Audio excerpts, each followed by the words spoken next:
The West Bank is central to the conflict between Palestine and Israel. For Palestinians, it is basically at the heart of what would be a Palestinian state. I told you 3 times, this is military territory. Please turn around, turn off the camera and go away. So we're being filmed now. They watch us right now. This is the order.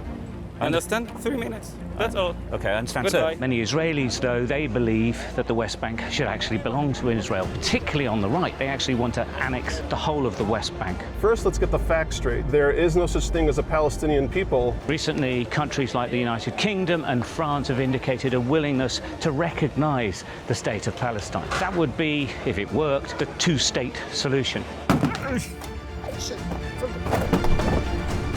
The question, though, is it even possible?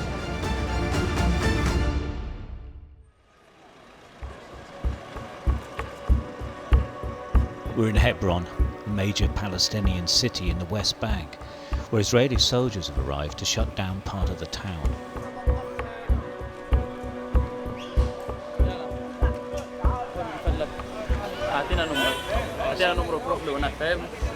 Sorry, say English. Yeah. Can you move to here? Because we wanna go back way. So can you move right there? We're okay over here. Yeah. Stay right there. Stay right there, like everybody. Okay, thank you. Okay, they're closing the town down because they want to go up this street along here, which goes up to a tomb. Go. Yeah, okay, sorry, sir. Thank you.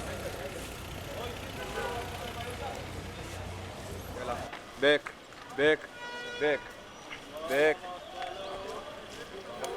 A group of Orthodox Jews and settlers want to visit a holy site in the area. It's meant to be off limits to Israelis, but the soldiers are here to make it happen.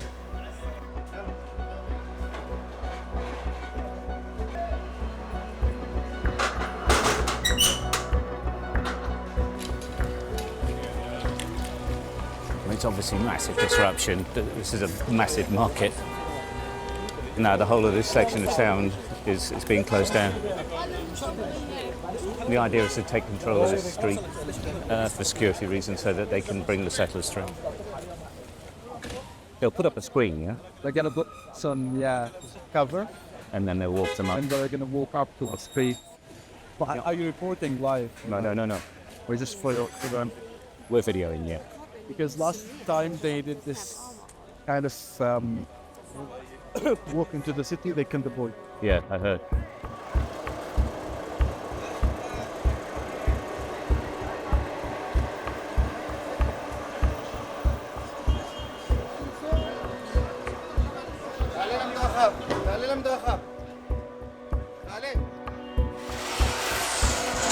Hold the press here. All right? Don't play with me. All right? For now, this part of Hebron is a military zone, and nobody at all is allowed past the Israeli lines.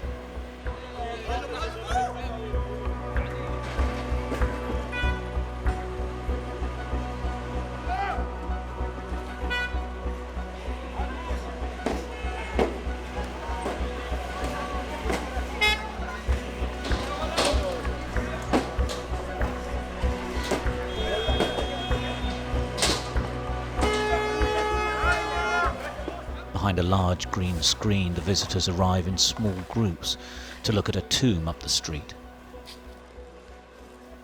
The Palestinian city of Hebron is in what is known as Area A of the West Bank. It means it's technically under the full control of the Palestinian Authority. But everyone here says the presence of Israeli soldiers and settlers is designed to make a point, to emphasize who's really in charge. This is a journey around the West Bank, and inevitably it starts at the wall separating Israel from its Palestinian neighbors. It is imposing and is in many ways a symbol of Israel's desire to segregate the people who live on the other side from them. The wall was built over 2 decades ago to stop Palestinian terror attacks inside Israel after a wave of violence. But there is more than a wall to all of this. The West Bank and its people would make up the lion's share of a Palestinian state if one were to be recognised. Geographically, it's on the west bank of the River Jordan, which is where it gets its name from. Current political leadership in Israel does not want a Palestinian state, and the Israeli parliament just approved a motion to annex the West Bank. It doesn't necessarily mean it'll happen, but it shows the thinking. And right now, life is tough for Palestinians in the West Bank. They say they feel powerless. Random military operations, security checks and barriers restricting movement can happen anywhere and at any time, making normal movement impossible. There's the continuous threat of attacks by settlers who believe the land is theirs, and roads to villages and towns are barricaded. The building of iron gates that close off vehicle entry and exit to Palestinian communities has dramatically increased since the October the 7th Hamas attacks on Israel that led to the Gaza war. These gates are monitored 24 hours a day and are impossible to break through. Beneath the village of Al-Mugaya, we watched as IDF soldiers oversaw a digger working on a roadway, and a new barrier gate being moved into position from the back of a lorry. My name's Stuart Ramsay. I'm a reporter for Sky News in England. Okay, and what's the problem here? No problem, we were just going to go up to the village, but I can see obviously you're putting in a barrier. Not now. Okay, so no, Walk here. it's a military territory, so please turn around and go away. Okay. Could you just explain though, are you putting in a new gate? This is classified. Please turn around and go away. Okay. Thank you very much.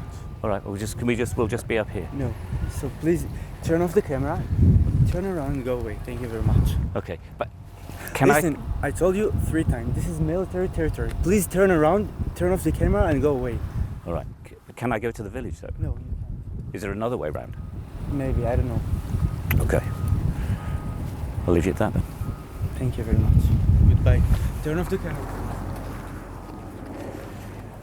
Well, obviously there's another gate being built, as simple as that, and we expected them to be unfriendly or at least unpleasant about it. I suppose they've been reasonable, but that's what happens all over the West Bank. These villages, Palestinian villages you can see behind me, get cut off by gates, and that'll be closed, and access in and out is totally controlled. But as we've seen before, it gets described as a military area, and therefore you've got no options, because when they say it's a military area, that's it, you're out.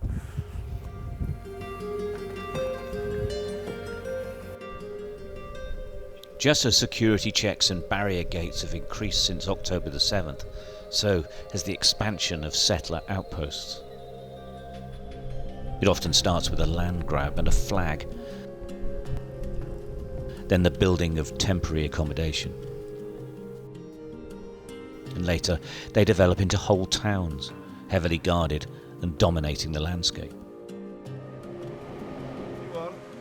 I wanted to meet Mohammed Robin, a Palestinian man I'd read about who'd had his land taken off him. So Mohammed went to work one morning, came back and told he couldn't go back to his house. Now going to follow him, see where he is. Settlers have taken everything apparently from inside the house as well, which is fairly common. But we're going to follow him and see what it's at.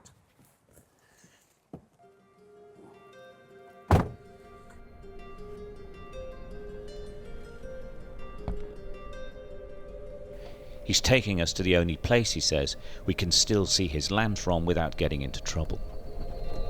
It's off the main road, on gravel and dirt tracks leading to a windy hilltop.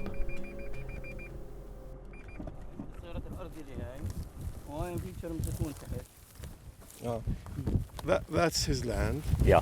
Where the cars are standing now. And they also took over there another 2 dunams. How long have you been here? قديش لك انت؟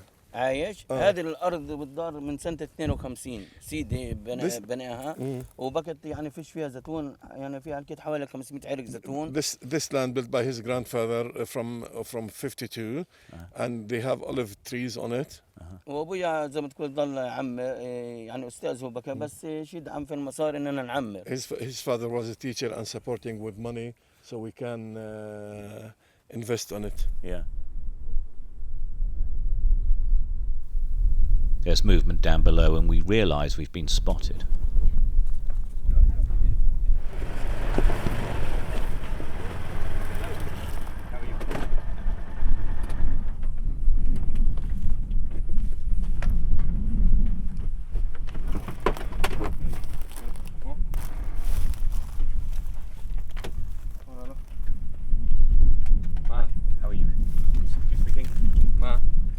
جاء على البيت. Sky News television rated.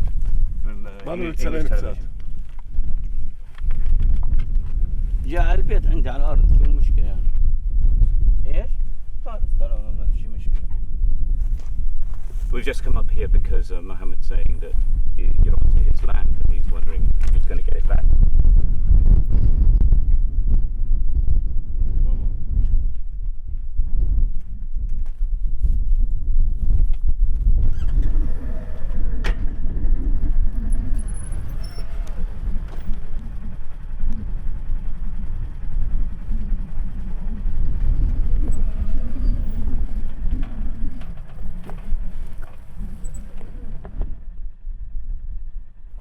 Well, we've introduced ourselves, but I think they're trying to go back down, probably because we're here. They're not making much action, but of course these settlers are armed. Not quite sure if they're heading back or what they're going to do now. Haven't seemed to want to talk very much.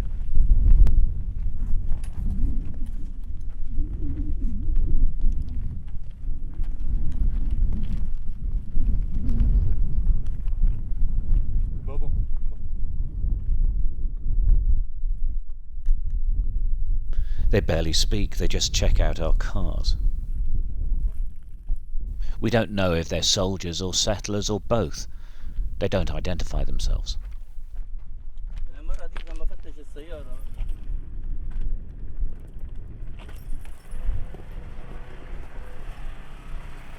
One returns to the small holding, the other waits. We decide to leave. Hi, Daniel. Hi, how are you? Very good. How are you? Good. Nice to meet you. Nice to meet you. Stuart Ramsay. Daniel Winston. Nice to meet you. Thanks for coming. Where are you going to take us, Daniel? I'm going to take you up to Har Kabir. Let's come out of the street though, so you don't get hit. I'm going to take you up to Har Kabir. It's the mountain that overlooks the valley of Tirzah, where the Jewish people first came into the land of Israel with Joshua at the end of the 5 books of Moses and the beginning of the rest of the Bible. Okay, great. Okay? Let's go. You going to come with me in the car? Yeah. Okay, good. Thank Let's you. go.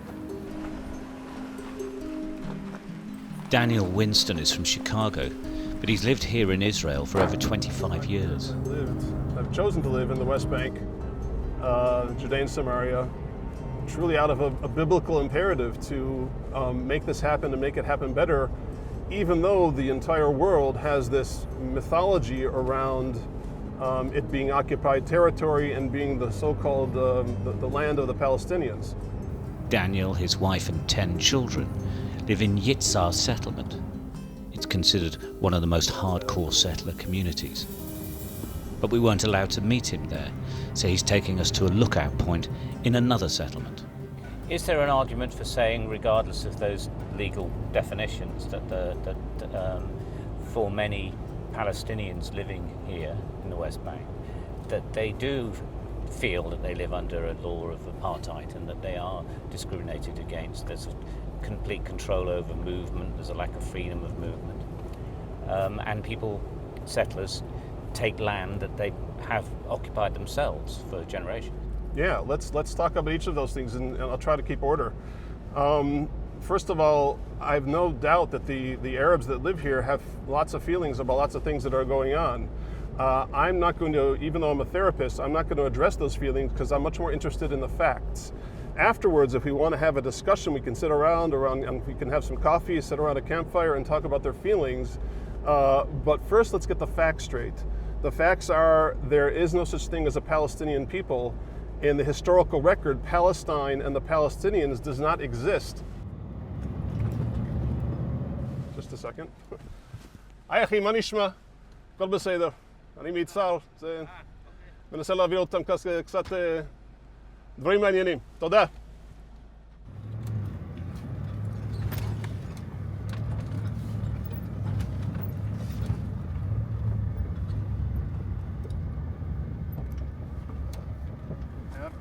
ideological bent. And it's been Daniel proven leads over me and down a over. You can path study overlooking a valley in the I'm West not Bank. saying that you didn't He and the cover, Israeli you know, government October call it 7th by its biblical massacre name, with Judea human and rights. Samaria. Global ignorance. Daniel says this valley is where Joshua led the Israelites to the promised land, according to the scriptures. He, like all the settlers, believes the land is theirs and rejects any notion of a Palestinian state. I'm not angry. I'm not one of those frothing at the mouth of the settlers who are going to like yell and scream and start throwing things at you because I don't like what you're saying. I don't like what you're saying because what you're saying is wrong. It is not consistent with a historical record. There was never a Palestinian state. Even if I were to say, okay, well, these poor people, they have to do something. They have to go somewhere. And I would say, well, not on my account, not on my watch, because not only is it not only is it inimical to my essential national interest of settling the entire land of Israel, it's also an intrinsic danger, a clear and present danger to our physical survival. Daniel struck me as well-mannered and well-read, but his views on the modern day, like many of the settlers, are thousands of years old.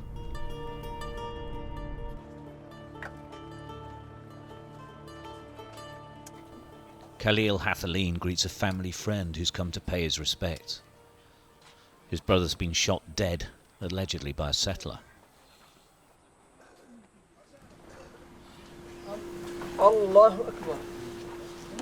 We're in the village of al-Kir, where Palestinian villagers confronted an Israeli digger driver on Palestinian land adjacent to a settler town.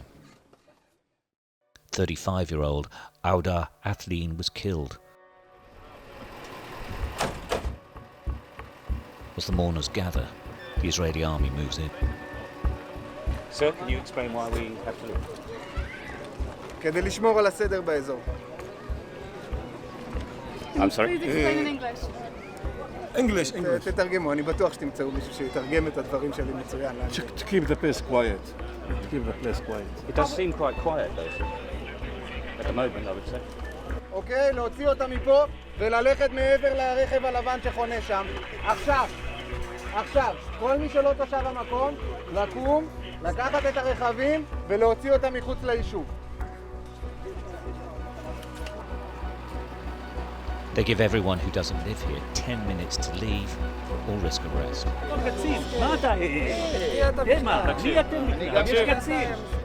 Many of these journalists are Israeli, and they argue that being moved on is basically illegal.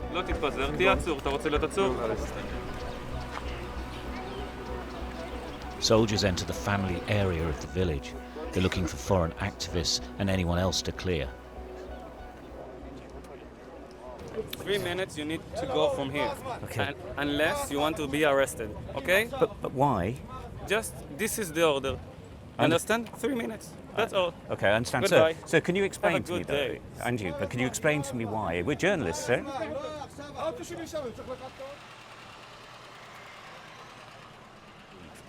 This type of thing happens all the time. It's the main point of contention from the Palestinians, is that the security forces in Israel represent only the settlers in the West Bank, not them at any point. And they feel really aggrieved about it. And there is really no actual argument for saying why we should leave. It's just they don't want them to be near an Israeli settlement. Declaring the area a closed military zone, a regular tactic, the soldiers are in no mood to compromise. Just one question. Amongst the activists, Israeli Yehuda Shaul. He's straight to the point. At the end of the day, this Israeli government doesn't want only to kill the possibility of a future Palestinian state besides Israel. It wants to cement Israeli sovereignty between the river and the sea. Rights for one group of people here. I think in Afrikaans it's called apartheid. Now the question is whether the international community will allow my government to implement its plan. Up to now, all what we've heard was statements, warnings, concerns. That's not enough. Unless we're going to see a serious move to tangible measures in order to end this kind of behavior, this will just escalate. I wasn't here. Can you tell me what's happening? You have new area that you can be there. You need go there. Okay, but the senior officer said we could stay here. כן, המפקד אמר שיכולים לחכות פה, ואז יעשה לנו briefing. They just make the closed military area bigger or wider, and you have to leave this area as well. Why is it bigger? Why is it a closed military area they're extending? I'm not a commander.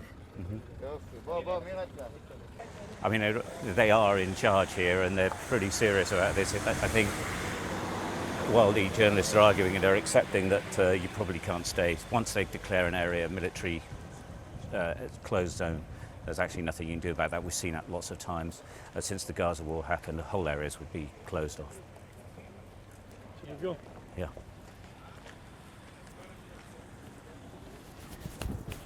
You took the guy name and title. Yeah.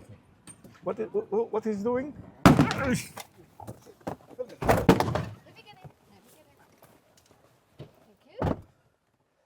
The soldiers throw blast bombs and try to clear everyone out.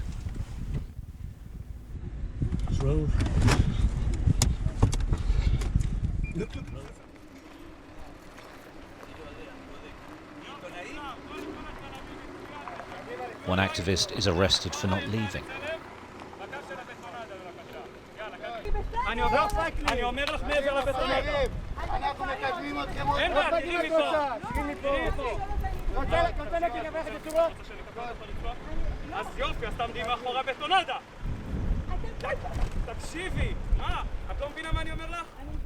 Her friend attempts to reach her and she's arrested too.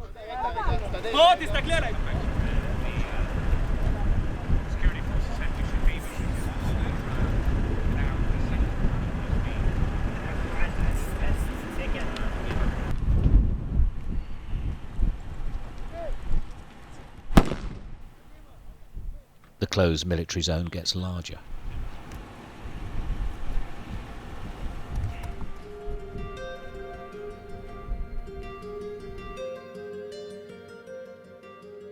There's been so much conflict between Israelis and Palestinians that the maps of it have been bound into an atlas. Britain is one country threatening to recognise the state of Palestine and is calling for a two-state solution, where Israel and Palestine live side by side.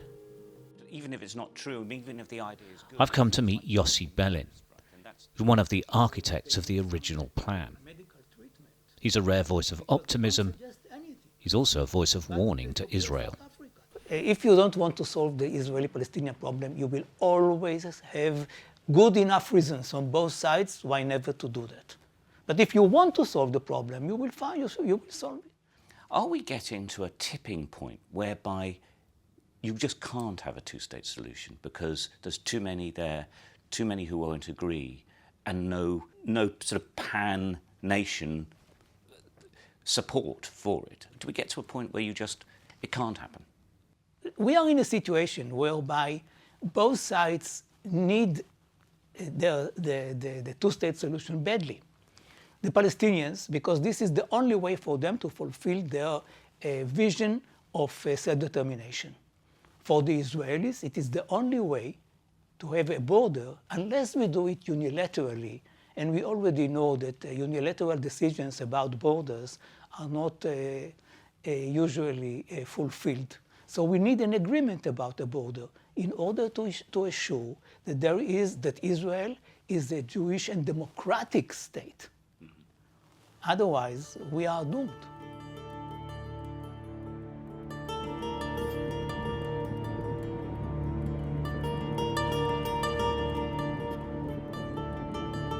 I'd heard about Sinjar, a Palestinian town, I was told, that was cut off from the outside world. It isn't yet completely surrounded, but a 5-metre high metal fence around its eastern edge indicates the direction it's going. We enter the town on a small road that is the only exit and entry now available to the 8,000 residents. The main entry point has been permanently shut by the Israeli army. We stop to check we're on the right road.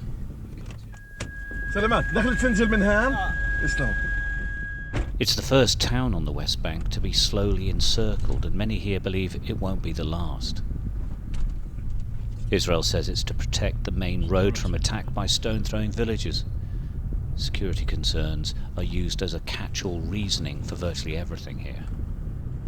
It's a particularly vivid example of Israeli segregation. You're not completely surrounded, but almost. Yes. They're going to continue and isolate all the town. Mutaz Touafsha is the mayor of Sinjar.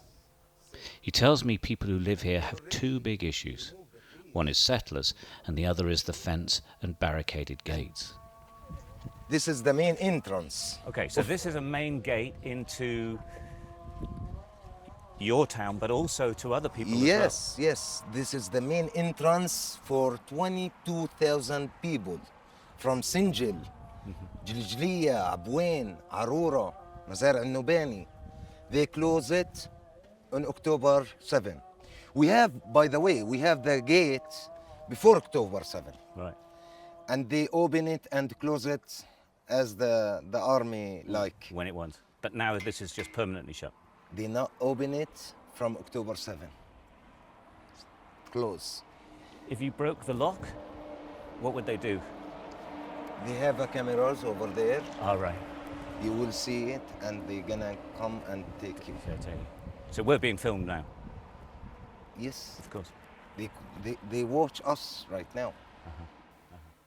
As we chatted, it became clear that that other big issue, the settlers, is in many ways more dangerous to them. The mayor showed us what he filmed when a farm on the edge of town was attacked by settlers. The farm building was ransacked and later set on fire by a large group. And later, sheep and goats are seen being herded away from the farm by settlers. He took me to where he filmed from. Everybody try to go over there, they're gonna be at the dangerous zone.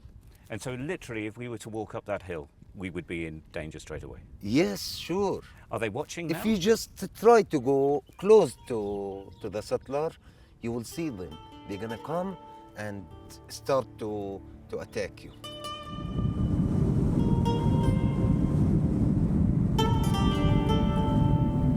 Across the West Bank, and particularly here in the Jordan Valley, the landscape is scarred with the remains of destroyed Palestinian villages, emptied out after attacks by Israeli settlers.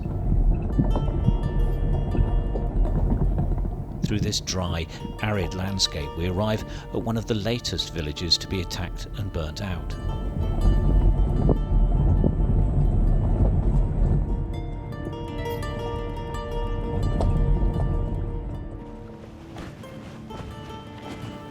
The homes have been destroyed.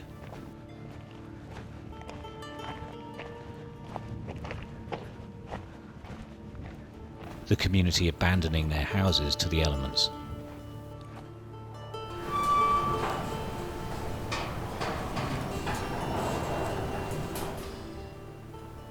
It's eerie and quite striking. We found that uncertainty, argument, pain and suffering are recurring themes in the West Bank. A hospitable place made inhospitable by a conflict that's no nearer to resolution now, 6 decades after it started.